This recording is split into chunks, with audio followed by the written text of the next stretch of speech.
n'ibindi bikurikira ndabizi muraza kubibona. Genevieve hari akantu kwibukira ko muri team kamwe ko kugira ngo kakaboro nari nibagiye ntimwibagire kandi kugira kakaboro kuku ntimubyibagire kugira kakaboro apana kugira uku bagire kakaboro kuku. Tarsis Hope Ministry TV ni umuryango washinzwe ugamije gufasha abakene, imfubyi n'abapfakazi batagira kirengera, abana baba mwibarabara, abasangwa butaka, abarwariye mu bitaro ndetse n'imfungwa. Nawe nimba hari umusanzu wifuza gutanga, duhamagare cyangwa utwandikire kuri izo nimero ziri kuri screen.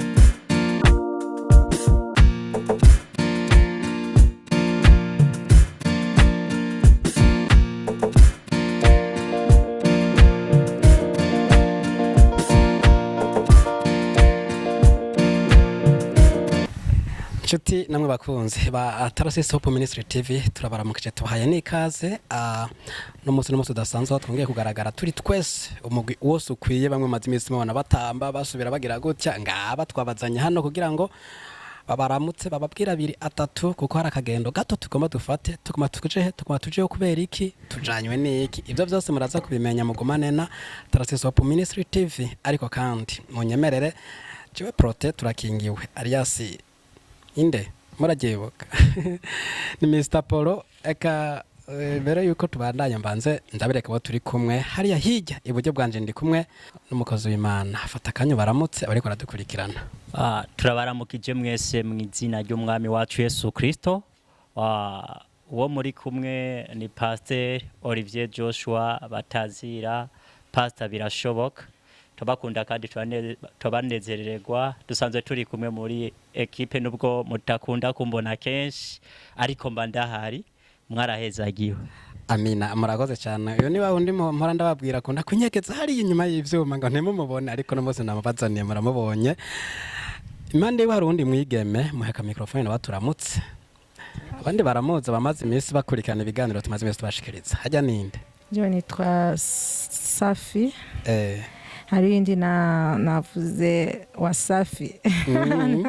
Kanoresha Wasafi. Ego. Hajya basamiranye ngo Wasafi bavuze wewe.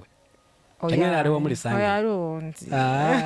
Bavuze Safi canemera. Okay. Ariko numvise ngo Wasafi ngonyere cagera. Okay, ramutsa bari kwaragukurikirana rero.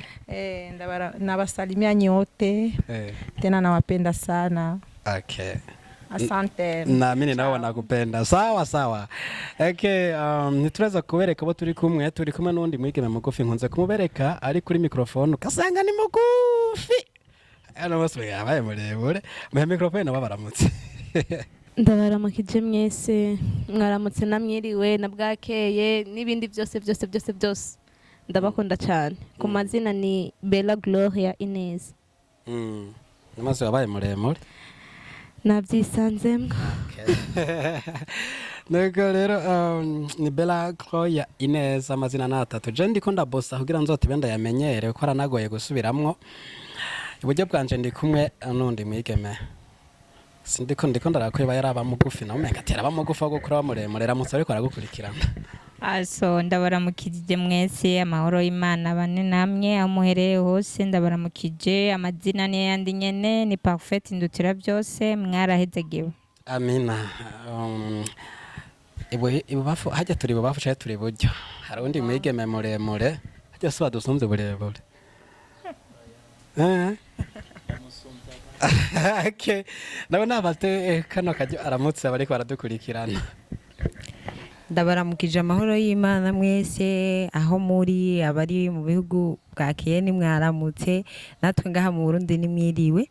Ndabaramukije amahoro y'Imana ku mazina ni yayandi nyene ni Genevieve niyo kwizera mushishikare kudukurikirana kuri channel yacu mugira bya bindi nyene bikenewe muhindukiza musangiza n'abandi kakaboro kameze ukuntu ariko je levye ugize kajya kameze uku video buyanse bavuze ngo wapi kamwe kameze ku ye nawe ucubibona uvuga ngo bahindukize bagere kamwe kameze oya ntibahindukiza baraduza mushishika rero kudukurikirana muzogenda mubona ibikorwa byacu natwe nkuko nimwatwizera natwe ntituzobahemukira mahoro y'Imana bane namwe amina abane nawe kandi naba rero mubonye bagaragaye muri uno mwambaro nibaza ko ari ryambere mu babonanye kuva ndababereka hajya kuri micro n'umunsi naho bavuze ati akameme tuja habona rero tugiye gufata akagendo turi kumwe n'abanyene iyo tugenda turaza kongera tubaganirize tubabwire n'igitumye tuja muri ico kibanza n'ikitujanye mugumane natwe mugumane na Tarsis Hope Ministry TV byinshi biri imbere mugumane natwe ubu turagiye muzogumana natwe mudukurikirane kuko urugendo rutanguye nuko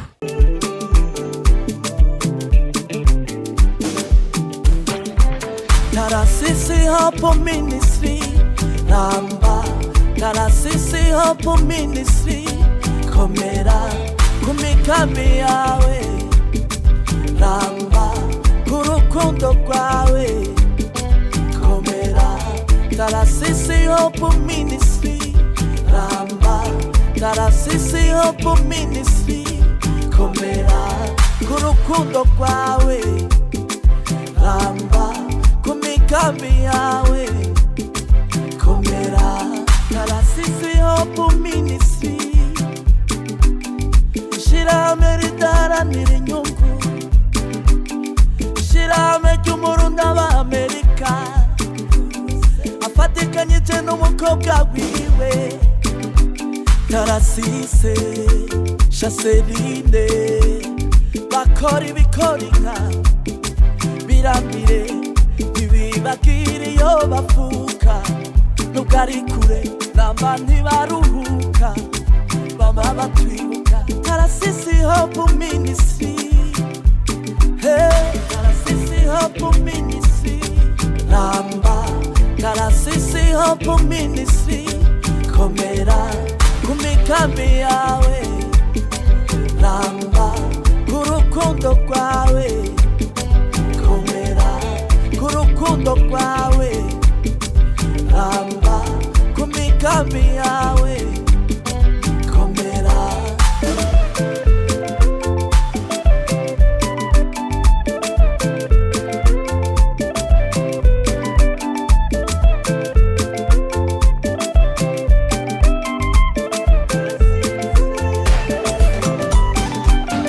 Ifasha imfuvyi n'abapfakazi ifasha abagwariye mu bitaro batagira shinge na rugero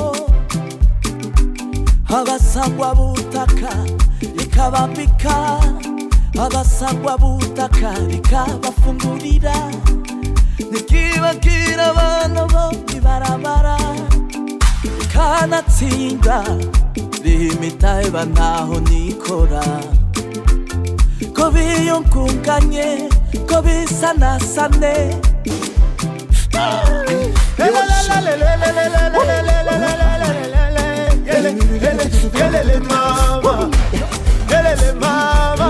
Tarsis Hope Ministry Ramba Tarsis Hope Ministry komera kumikambi yawe Ramba kurukundo rwawe komera Tarsis Hope Ministry Ramba Tarsis Hope Ministry komera kurukundo rwawe Ramba kumikambi yawe komera Ale Yeba Tarsis Hope Ministry Bumve Chaseline Tarsis Hope Ministry Bumve Chaseline Erega na Chaseline akora ibidasanzwe Tarsis Hope Ministry Bumve Chaseline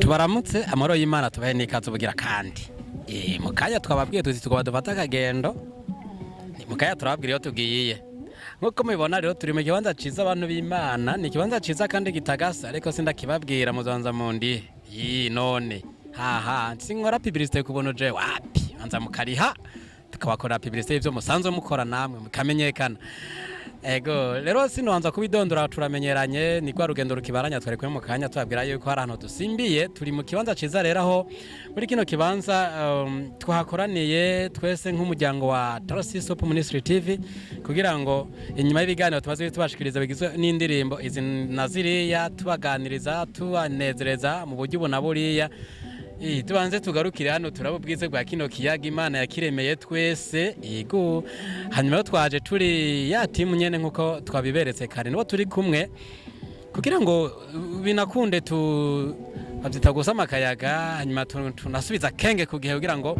tunaganira ibijanye n'ibikorwa byinshi tugiye kubazanira ndi kumwe rero na bamwe twari kumwe igihe twari dufashe no rugendo dushimira ko twacitse amahoro umukozi w'Imana turi kumwe hano nkuko kare twabikoze abanza baramutse anabidondore kuri kano kanya mbere acanagira akababwira cyacejwe muri Tarasisi Hope Ministry TV kaze turongeye kubaramutsa ubugira kandi mwebwe mwese mudukurikirana kuri no mbonesha kure ya Tarasisi Hope Ministry tubakunda kandi tubanezerererwa amazina ni yayandi nyene ntarahinduka ni Pastor Olivier Joshua batazira Pastor birashoboka. Wow. Okay, nkaba nsanzwe ndumu pastor nuko mwavyumvise ariko muri bino bikorwa nkabasanzwe nzejwe ibintu by'inyubako z'uburaro aho bivugwa ko hazogera igihe uzodukenera nawe twasaba dusanzwe dufise inyubako z'umukuru w'iyi ministere rero kaba dusanzwe dufise iyi hoteli zimwe zaheze kubakwa ariko turafise n'iyindi turiko turatangura ahantu tutavuze ariko karibu aho bitwa mu Gatunguru iyo turiko turubaka nari nashatse kukanyegeza kuri ndabakunda bisabye ko nca ndakavuga kubera hari habahegereye n'abazoba bavuye mu bindi bihugu bizoshaba yuko baza kwaruhukira hazoba hapanze mu buryo budasanzwe urumva ndenjeniye ndiko ndabitegura biri muri plan muri budget amen n'ibintu bidasanzwe by'amavuta cyane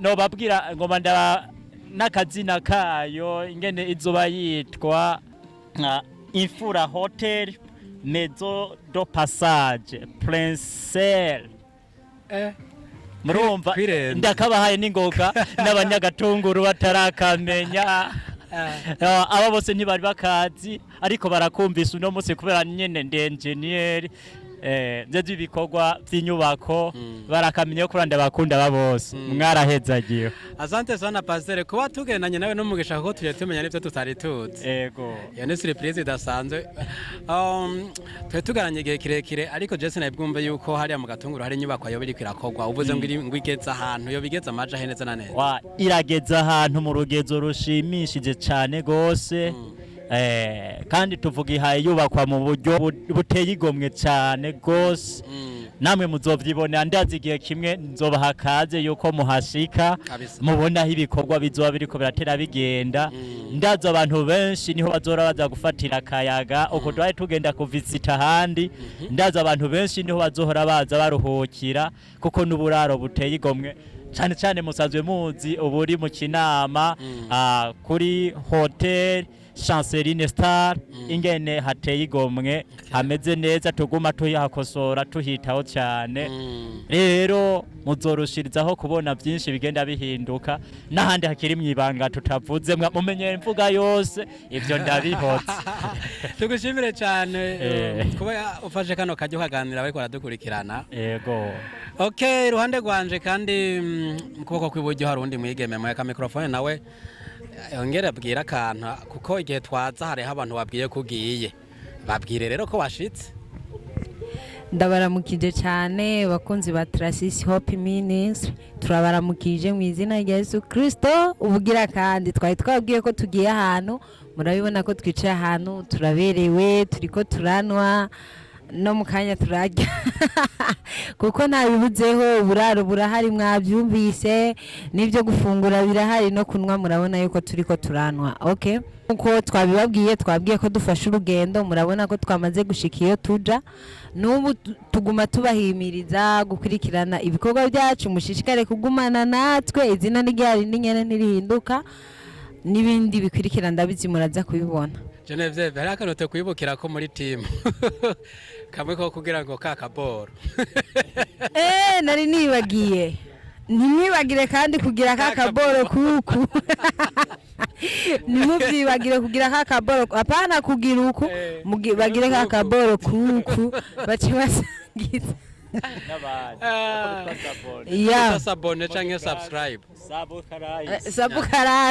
sabukarazi nuko hirya yiwe rero hari undi mwigeme ndavye imishatsi iwe namye nibaza ko ari umuzungu ariko reka twumve ko ari umurundi canke umuzungu ariko je ikirundi nibaza ko kizi mwiriwe meze neza kirundi urakizi canke nugufyonderako kuko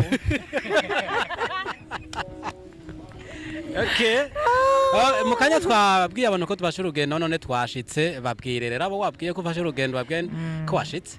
Ego. Ndabaramukije kandi ariko jewe cyane cyane nkunda Igiswahili. Nkunda Igiswahili. Unaongea Kiswahili hamna shida dada. Okay, acha niongee nipande kwenye Kiswahili kwa ajili najua kama kuna wengi ambao wanatufuata. Kweli. Kuna wengi ambao wanasikia Kirundi, wengine Kiswahili. Najua Kiswahili watafurahi sana. Ndiyo. Kusikia Kiswahili tena. Kuna wakati ambao tunawaambia kama tunakamata voyage kidogo, lakini tumeshafika hivi tunaketi mahali tulikuwa tumekwenda. Tuko tunakula, tunasubiria kuenjoy tena kidogo. Lakini naona kama mambo yako shwari kabisa, naona kahewa kako kasawa hapa kabisa, kako bien. Bien sana kabisa. Okay. Ndani ya Trasis Hope Ministry TV unahusika na kazi gani? Ndani ya hiyo ya timu yetu mimi nahusika na kuanime, animation. Ndio mimi nahusika ndani. Tuliwahi kuona video ulikuwa unacheza kwenye ministry kwenye bilo yenu ukicheza kama Rose Muhando. Yani mimi nakuwa kana sana napenda ka Rose Muhando. Wema Rose Muhando anakuwa ananifurahisha sana. Kwa kisi yani naweza kusema nyimbo zake za injili zinanifurahisha sana kabisa, ndio kwa maana nakuwa napima kama nitaweza, lakini sasa naona vinakuwa vinanishinda. Ila uliweza, si ulifanya hivi kichwa. Fanya kichwa vile tuone. Fanya basi siweza jamani. Lakini nimefaka hivi. Au nitafanya. Okay. Ndio kabisa. Aya. Asante. Una moja au mawili ya kuongezea kwa wale ambao wanafuata Trasis Hope Ministry TV, unawaambia nini? Okay, wenye wanatufuata nenda kuambia kwamba waendelee sana kufuatilia kipindi yetu. Kipindi kiko sawa sana, kiko nzuri. Na waendelee wanatutilia kale kitu kanafai. Kale kaboro. Kale kaboro. Sasa nasema ni kaboro. Kale kaboro, hapana kaivi. Hapana hivi kaivi. Okay. Sawa. Okay. Asante sana. Asante na wewe pia. Aya, niko pamoja pia na upande wangu. Nisaidie mikrofoni ni muone huyu dada yangu huyu. Mara nyingi achekagi lakini leo amecheka. Ni kwa sababu gani? Yuko ndani ya Trasis Hope Ministry TV, unaona anacheka kabisa. Dada unaitwa nani? Giswahili konzo kiiti none. Giswahili kweli ntumbaze. Utico kuyaga ntutico kumviriza. Yego. Uranabizi. Ucuvuze nukundi cubwiwe. Okay, mukanya gaheze wabwiye abantu ko dufashe urugendo, none ko mbona washitse raba kantu cambo babwira rero. Unabibutsa akazina jani. Akazina ni Parfait Indutira byose. Manje kubaramutsa muri rusangi. Abanywanyi abakunda kudukurikirana kuri Trasis Hope Ministry. Turabaramukije kandi. Ndiyo. Imana ishikare kubahezagira kandi nyene mushishikane mudukurikira. Ndibaza akaryoshe kare nyuma. Cyane gose. Ndibaza n'irya mbere babonye dushashije nkuko n'ibindi biri nyuma. Birimo gute batwitege turi tayari. Akazina wavuze ni Parfait muri Hope Ministry, muri Tarasis Hope Ministry TV. Ndazi ko ushobora kuba uriko urakora ibikorwa byinshi. Ni ikihe gikorwa ukora cyane gusumba ibindi? Igikorwa nkora kurusha ibindi muri rusange muri ino team hari ibisata byinshi cyane. Igisata nkunda nkora cyane animation. Yes. Indirimbo z'abanyamahanga canke z'abarundi nizo ukunda kwanima gusumba izindi? Ndakunda indirimbo y'abarundi cyane cyane. Umuntu yitwa umuntu akunda kwambara neza andyohera ampimbara. Yaririmbye Tangazo la Mbingu. Hajya amazina yawe ntayuzi? Mwita Sabasi Nkurunziza. Nditwa Sabasi Nkurunziza. Sha ndakunda indirimbo ziwe, ndazikunda cyane cyane. Kabisa. Okay, nike kintu abadukurikirana bo kwitega ko bavuga ati je ejo Parfait nzwa ndi mu Parfait kuko kugenda kandi ko yongera izindi imbaraga nshasha nkuko ijambo ry'Imana rivuga ngo twiyubura mu nkomezi nsha. Zirazihera. Oya nzotera niyongera imbaraga kuko ndizera neza tuva mu bwiza tujya mu bundi. Imbaraga zitoguma ziyongera n'amavuta mashasha kandi ategerezwa kugaragara kuri jewe. Kanatsinda no mwaka. Namwaka wo kongerwa imbaraga. Ego cyane no gukora ibidasanzwe muri Tarasis Hope Ministry. Okay, asante sana. Mu Kirundi ni murakoze cyane. Tuva kwa Parfait. Twerekeza hirya kwa Bella. Kana gatekereje cyane ariko ngiyemo nakamwenyuye. Maso doziyo shapo tukubone mu maso. Oya yambare neza. Sawa. Ntubona rero. Okay. Izina ryawe ndarizi ko ari Bella ariko yandi sindayibuka. Vuga cya yandi mazina uko Bella ryo turarizi. Nari kuvugiye. Ni Ineza Bella Gloria. Niyo mazina nisanze abavyeyi barampaye. Ego. Hewa. Abantu bafata amazina ngo ni mu muci bakaca bahimbagura Ineza baca kwita ii. Ine. Ine ni bakubashize. Bavuga Ine Bebe Gogo. Mana nyagasani nkizo ntawo bisubiramwo. Jenze ko bafata indome zitangura ari Nizerimana bakamwita Nini. Ari Ineza amwita ii. Ari Parfait papa. Aya nibo bapapa wewe. Okay. So Parfait yekara magoze tumwita papa nibi nakunda ivyo ntibibaho. Turagwaye ikaze bwana Bella. Murakoze cyane. Mugabo si bwana ni bibi. Ninde? Bibi uvuze bwana kandi ntari umuhungu urumva. Ubunyambira. Wewe wamenze umunsi ngo nta Giswahili uzi nagoma numve ko kizi sanzu kizi waramenze. Yata. Okay. So Bella gira abantu ko bashitse muri ca kibanza. Meshera nukuri nashitse. Nashitse kandi meze neza cyane. Ndiho yabikoze twashitse amahoro. Kandi murabibona yuko dukomeza kwiyubura mu buryo bw'umubiri ndetse no mu buryo bw'impemu. Ego. Bella urumyamugisha ufa kuvuga gukiza gufungura bikabirashitse. Bandi twapfutse ntivyigeze biza. Akabanga nakawukoresha kugira bino bintu bikunda. Akabanga kazi nyene abantu bari muri bakunda gukurikirana ibikorwa bya Tarasis Hope Ministry. Uzi uko utabikurikirana cyane ako kabanga ntako womenya. Urakabitse kugeza kuzo babikurikirana gusa. Okay, muri Tarasis Hope Ministry TV ibutsobere kwa dukurikirana kimwe mu byo usanzwe ujeje. Nukuri muri Tarasis Hope Ministry ibikorwa ni byinshi cyane, ni byinshi mugabo muri byo byinshi igikorwa nkunda kubonekamo cyane ni cyane maso. Nkunda kuboneka mu gikorwa cy'ubanimateur cyane. Nico gikorwa numva umenga no babwira muri uno mwanya. Ibindi reka tubibike. Okay, asante sana. Bella tugushimire.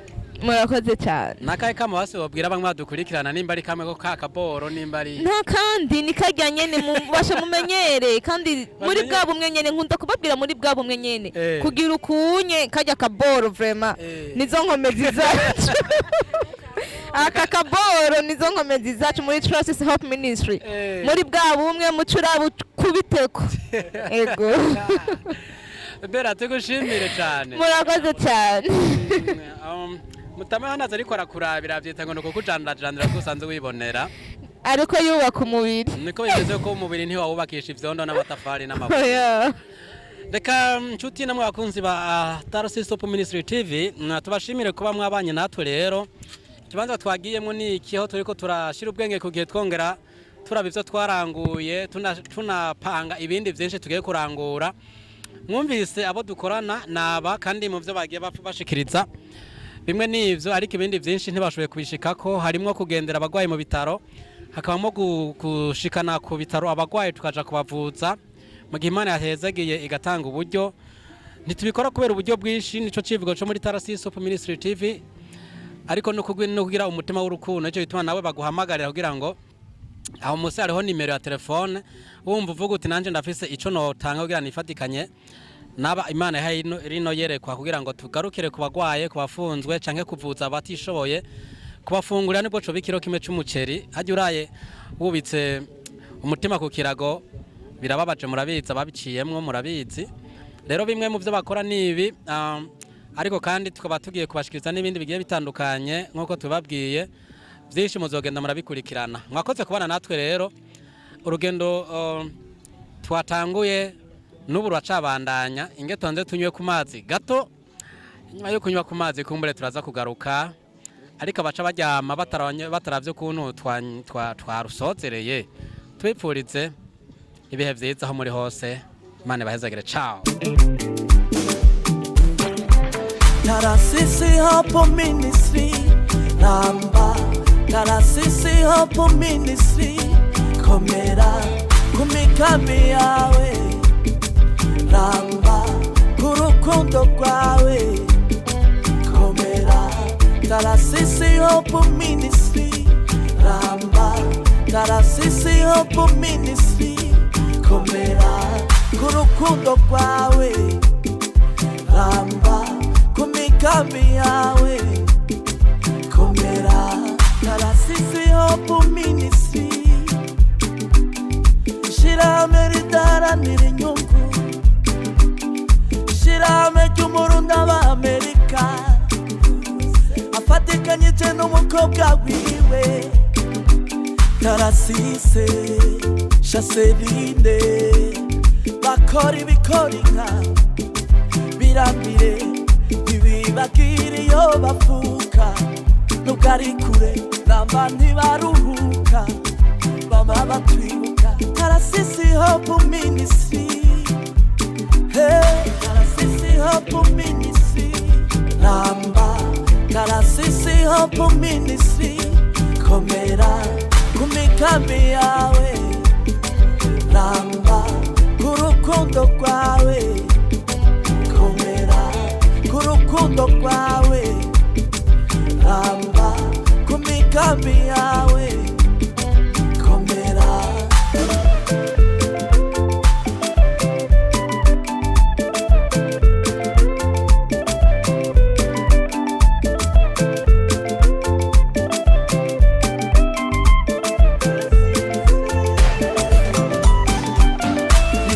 imfuvyi n'abapfakazi dufasha abagwariye mu bitaro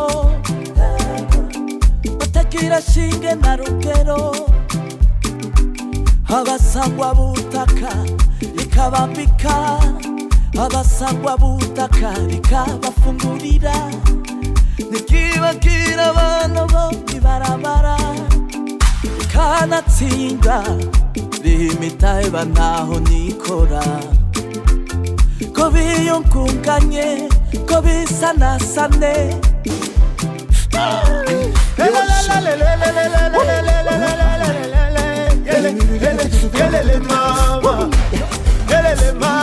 Tarasisi Hope Ministry namba Tarasisi Hope Ministry komera kumikambi yawe namba kurukundo rwawe komera Tarasisi Hope Ministry namba Tarasisi Hope Ministry komera ku rukundo rwawe ramba ku migambi yawe. Tarasisi Hope Ministry TV ni umuryango washinzwe ugamije gufasha abakene, imfubyi n'abapfakazi batagira kirengera, abana baba mwibarabara, abasangwa butaka, abarwariye mu bitaro ndetse n'imfungwa. Nawe nimba hari umusanzu wifuza gutanga, duhamagare cyangwa utwandikire kuri izo nimero ziri kuri screen.